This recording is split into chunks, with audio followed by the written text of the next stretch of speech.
You are not dying tonight. Not while I am here. Driver, stop.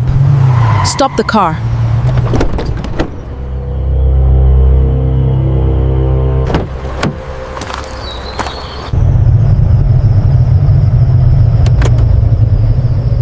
Madam, are we at the right place?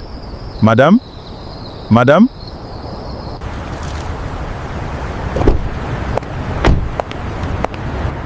That man. What is he doing? Shh. I have you. I have you now.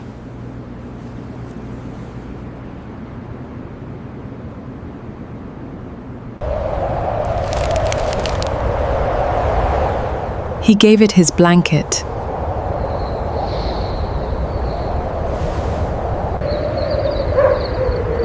Madam, he has nothing else.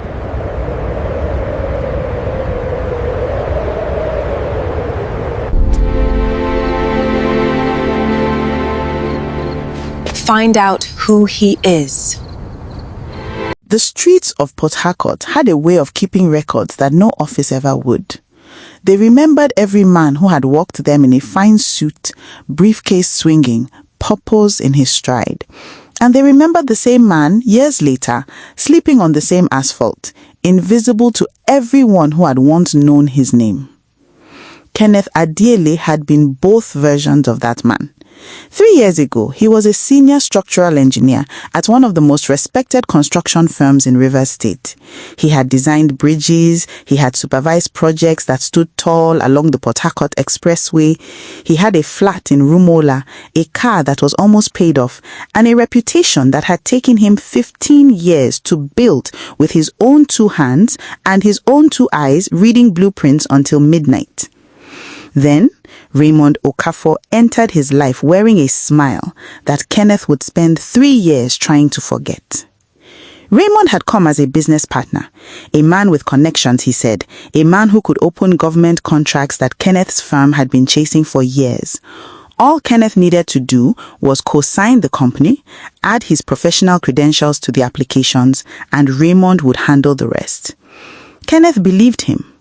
He had believed him right up until the morning the EFCC arrived at his office door, and Raymond was already on a flight to Abuja with every document, every contract advance, every naira that had passed through their shared account. Raymond had used Kenneth's name, Kenneth's engineering license, Kenneth's professional standing, and vanished into a city that swallowed men like him whole. The firm fired Kenneth that same afternoon to protect themselves. His professional license was suspended pending investigation. His account was frozen. His landlord gave him 30 days. On the 31st day, Kenneth was on the street. That had been 2 years ago. He had not spoken to anyone who knew him from before. He could not carry the weight of their pity and their questions. He survived on whatever the day offered, leftover food from the Mama Put near Rumola Junction, small change from carrying loads at the market, the occasional kindness of strangers who did not know enough about him to look at him with complicated eyes. He had one blanket, a thick grey one he had found folded behind a bus stop 6 months after he lost everything. It had become the most valuable thing he owned. On harmattan nights, it was the difference between sleep and suffering, between a body that could rise in the morning and one that could not. That particular night in December, the cold had arrived with a seriousness that felt personal. Kenneth had settled under the streetlight on Abaroid near the Total filling station, a spot he preferred because the light kept away certain kinds of trouble, and the security men at the filling station had learned to ignore him without hostility. He had wrapped himself in the grey blanket, pulled his knees to his chest, and closed his eyes against the wind. He heard it before he saw it, a sound so small that it should not have reached him through the noise of the night. A thin, high, desperate whimper that cut through traffic and wind and the distant generator hum of a building nearby. His eyes opened. He turned his head, and there, wedged between the base of the streetlight pole and the edge of the gutter, was a puppy. It could not have been more than 5 or 6 weeks old. It was soaked through, despite the fact that it had not rained, which meant it had been lying in standing water somewhere before dragging itself here. Its small body was shaking with a violence that looked like it would shake itself apart. Kenneth stared at it for a long moment. He thought about his blanket. He thought about the night ahead. He thought about how cold his own bones already were and how much colder they would become if he gave the only warmth he had to something that might not survive regardless. Then the puppy lifted its head and looked directly at him. Its eyes were barely open, but they found his face in the dark with a precision that felt like a question. A simple, exhausted, completely honest question. Kenneth unwrapped his blanket. He moved slowly, not wanting to frighten the animal. He lifted it. It weighed almost nothing, which frightened him, and wrapped the grey blanket around its shaking body with both hands. He held it against his chest, using his own body heat to supplement what the blanket offered. He pressed his chin to the top of its small wet head and sat very still against the streetlight pole. His own shoulders were bare now. The harmattan hit them like a cold blade. He did not move. He sat like that for a long time, talking to the puppy in a low voice, telling it that it was going to be fine, that the night was almost over, that it only needed to keep breathing. He did not know if the words helped the animal. They helped him. They kept him from thinking too hard about his own situation, which was a gift in itself. That was when Sandra Peterside. Sandra was 44 years old and had built her logistics company from a single boss and a prayer into a fleet of 18 vehicles that served clients across Rivers, Bayelsa, and Delta states. She was not a soft woman. She had not built what she built by being soft. She was sharp, precise, direct, and she did not waste sentiment on things that did not earn it. But something made her tell Chidi to stop the car. She crossed the road in her heels, her long red coat moving around her legs in the harmattan wind, and she stood 3 feet from Kenneth Adiele and watched him hold a shaking puppy wrapped in his only blanket, while his bare shoulders trembled in the cold. She did not speak immediately. She was not a woman who spoke before she had thought. When she finally asked Chidi to find out who he was, she meant it. She went home that night and she did not sleep well. The image of Kenneth's hands, the careful, gentle, deliberate way he had wrapped that blanket would not leave her. Chidi returned the next morning with very little. A man called Kenneth sleeps near the Total on Abba Road. Nobody knows his story. Sandra went back herself. She found Kenneth in the same spot, the puppy now sleeping in a curl against his side, wrapped still in the grey blanket.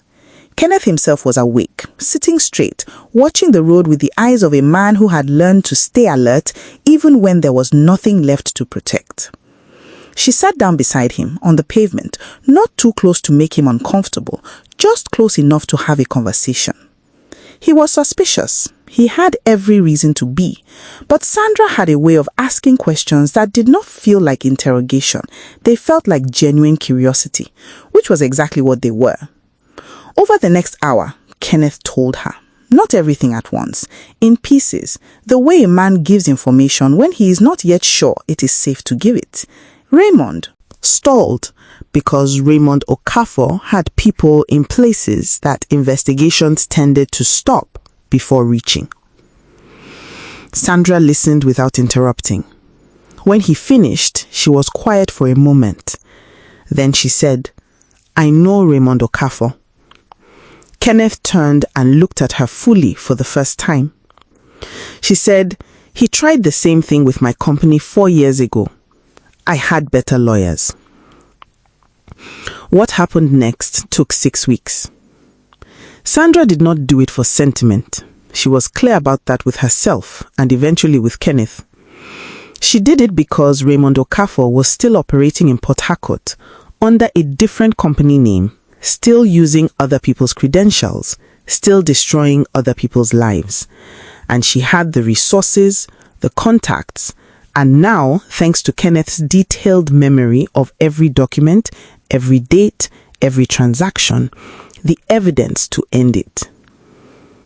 She gave Kenneth a room in the staff quarters behind her office on Peter Odili Road. She connected him with her company lawyer.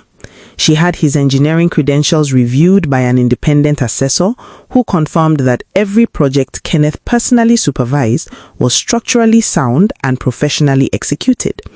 The fraud had been Raymond's. The work had been Kenneth's. The journalist's name was Blessing Nosu.